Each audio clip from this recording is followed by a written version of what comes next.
It's Friday, June 13th, 2025. You can just feel the tension building when it comes to Iran. One United States senator is down with the struggle, literally, and Ask or Tell Me Anything next on the AM Update. Well, you could feel the tension building yesterday afternoon as the State Department told U.S. citizens in the Middle Eastern region to be alert, pay attention due to high tensions. They said in a statement, quote, "We remind U.S. citizens in Israel and the broader region of the continued need for caution and encourage them to monitor the news for breaking developments." Well, yesterday evening, Israel conducted dozens of strikes on Iran targeting nuclear missile sites. Israel is directly attacking its biggest and best armed adversary, of course, without clear, at least public backing from the U.S. Of course, this could be a wink-wink, nod-nod type of deal. President Trump publicly opposed an Israeli attack on Iran's nuclear sites on Thursday, saying he still believed a nuclear deal was possible. Hours later, of course, Israel began targeting nuclear sites as well as military headquarters, military commanders, and other Iranian officials. Secretary of State Marco Rubio said in a statement, quote, "Tonight, Israel took unilateral action against Iran. We are not involved in strikes against Iran, and our top priority is protecting American forces in the region. Israel advised us that they believe this action was necessary for its self-defense. President Trump and the administration have taken all necessary steps to protect our forces and remain in close contact with our regional partners. Let me be clear, Iran should not target U.S. interests or personnel," end quote. This, folks, this could be the big one.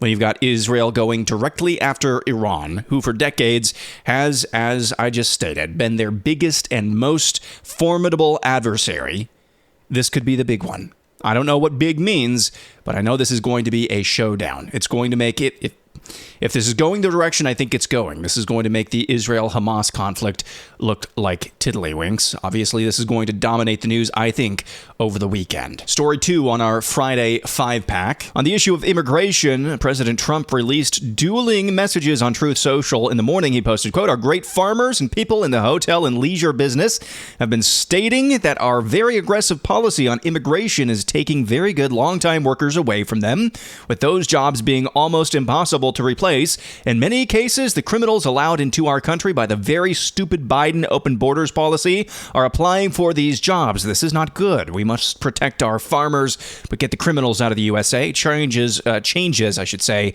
are coming." Then later on in the afternoon, so that sounded like, I don't know what that sounded like. I didn't like that.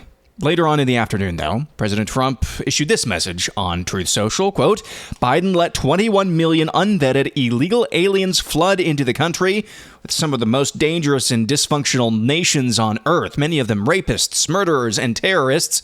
The tsunami of illegals has destroyed Americans' public schools, hospitals, parks, community resources, and living conditions. They have stolen American jobs, consumed billions of dollars in free welfare, and turned once idyllic communities like Springfield, Ohio, into third world nightmares. I campaigned on and received a historic mandate for the largest mass deportation program in American history. Polling shows overwhelming public support for getting the illegals out, and that is exactly what we will do. As Commander-in-Chief, I will always protect and defend the heroes of ICE and Border Patrol, whose work has already resulted in the most secure border in American history. Anyone who assaults or attacks ICE or border agents who will do hard time in jail. Saving America is not negotiable." That Trump yesterday afternoon sounded more like a 2015 Trump to me.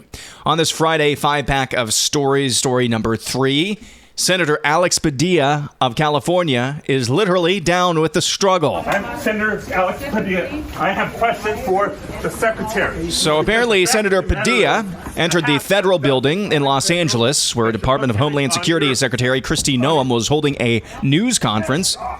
Story is he burst through the doors, lunged at the podium. Secret Service, along with FBI, didn't know who he was, so they went outside and tackled him to the ground. Here he is reading a statement afterwards saying he just wanted to ask a question. I came to the press conference to hear what she had to say, to see if I could learn any new additional information. And at one point, I had a question.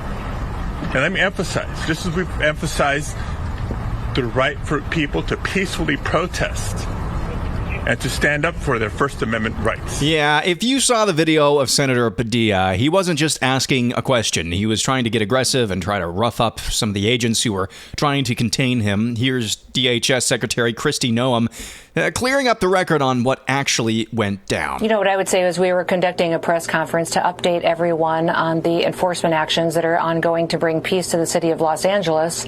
And this man burst into the room, started lunging towards the podium, interrupting me and elevating his voice, and was stopped, did not identify himself, and was removed from the room. So as soon as he identified himself, appropriate actions were taken. But I would say that, I had a conversation with the senator after this.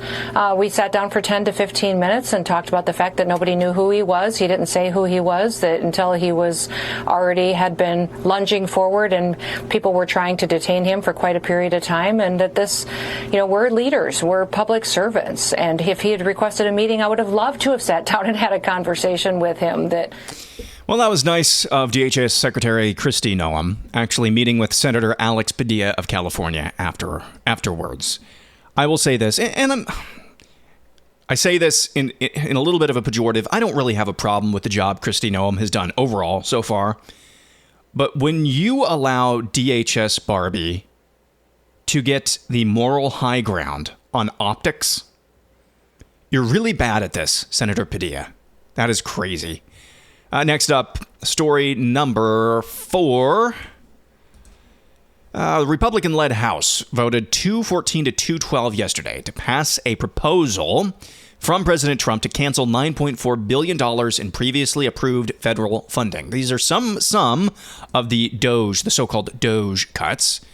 The House passed that bill 214 to 212. The rescissions package would claw back $8.3 billion for foreign aid and $1.1 billion for the Corporation for Public Broadcasting, which provides funding to NPR and PBS. It's part of an effort by the White House to codify cuts proposed by the Department of Government Efficiency, which was helmed by Elon Musk, of course, barely passing in the House, which, of course, there's a very small margin in that chamber anyway, but still.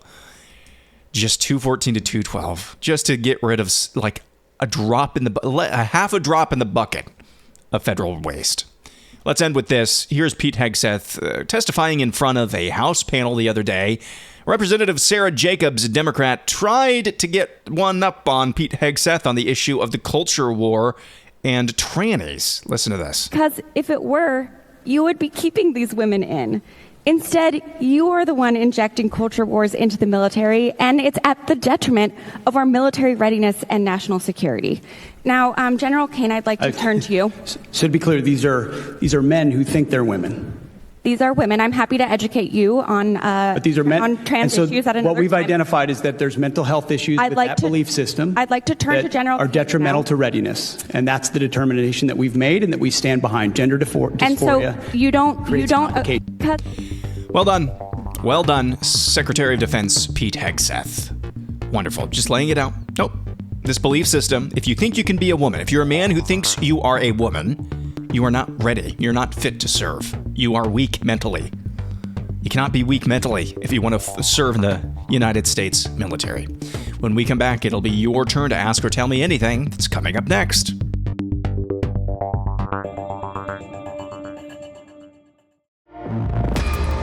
Ask or tell me anything, but first, always covet your 5-star reviews on the podcast platform of your choice, whether that's iTunes or Spotify. Appreciate it when you are able to give a 5-star review, even if you've already done so.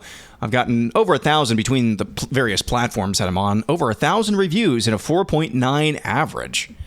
So that's not nothing. It's not the biggest thing ever, but it's not nothing. Kind of like this entire podcast. Not the biggest thing ever, but it's not nothing either. I'd always appreciate it, too. If you're on social media, follow @RealAMUpdate on X. If you can, retweet any episode that you particularly enjoyed or thought was insightful or useful. I see this as more of a service than a personality-driven endeavor, although I do try to let that shine through. What little personality I have, I do like to have that shine through.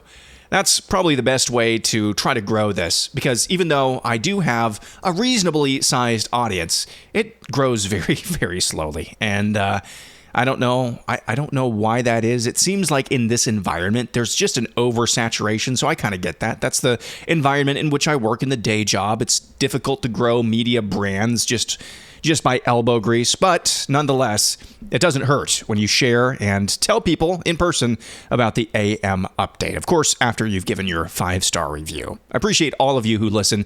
And of course, one more plug, shameless plug. If you're sick of the ads and you're listening on Apple Podcasts, you can subscribe to the premium edition of the AM update. Get rid of those ads for just $5 a month. Let's go to Ask or Tell Me Anything. Country Squire says the riots going on in Los Angeles and elsewhere are essentially the law coming to a lawless town. This is Wyatt Earp coming to Tombstone. Judge Roy Bean proclaiming he's the only law west of the Pecos. These men would be vilified by today's standards, but were a necessity of the times. Yes, this is what I was trying to get at the other day when you heard both Mayor Karen Bass in Los Angeles and one of California's representatives not talking about we need to get the military out of Los Angeles. We need to cease these raids. That's what they were worried about. That should tell you pretty much everything. This is just merely an enforcement of existing U.S. law when it comes to immigration. And the enforcement of law, as you saw over the last week, is anathema to these people. That should tell you that's the whole ball game right there. So that's a good observation, Country Squire. King says, since Congress only has the maximum potential to pass reconciliation this year, grandstanding bills that have no chance will be filed so that members can say they tried to forward an agenda. See the Hawley example. Josh Hawley putting forth legislation to increase the minimum wage to $15. King, I think you are right on the money. And I don't think that that's completely without value, although we should aim higher as much as we possibly can. But forcing the Democrats repeatedly to go on the record that they don't know what women are, that they actually care more about illegal aliens than citizens of this country, things of that age, just 90-10 issues across the board, over and over and over again. One issue bills, file those. Make the Democrats take votes on all of those. That's just good politics, in my estimation. Kay Adkins says, what's up with the Truth Social app? I know no one who uses it. Is it just Trump's microphone? Will it disappear when he's no longer in office? Well, I go over there regularly. I don't post over there, but I do go over there regularly because that's where Trump's main text-based megaphone exists. So I have to go over there for this podcast and otherwise. And here's what I've noticed. Every single comment section, it's just slop. It's memes. You go down to the comments, and that's true in a lot of platforms, but especially so. It's just Trump memes in the comments all the time. All the time. I mean, just hundreds of them. Every single post that he has. So its value is in the fact that it's something that Trump controls, and it forces people on to the platform, just like me. I wouldn't go there if Trump weren't posting there. But he's the freaking president of the United States, so guess where I'm going? Over there.